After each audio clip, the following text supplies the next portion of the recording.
Elementary age kids need resources that are fun, a little sassy, and that teach valuable lessons.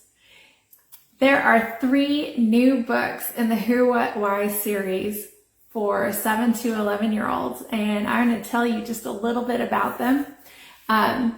Who were the abolitionists? What was the Underground Railroad? And why did slavery end? Are available for your kids to learn more about the modern church age. During the modern church, we've seen the rise of missions and evangelism.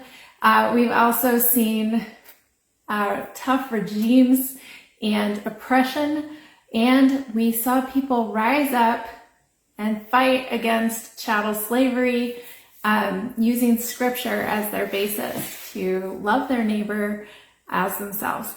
So you can find out more about the Who, What, Why series at whowhatwhyseries.com.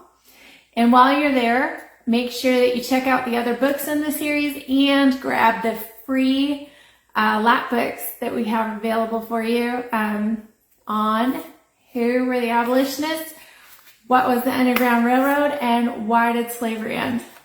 whowhatwhyseries.com. My name is Danica Cooley. Thank you.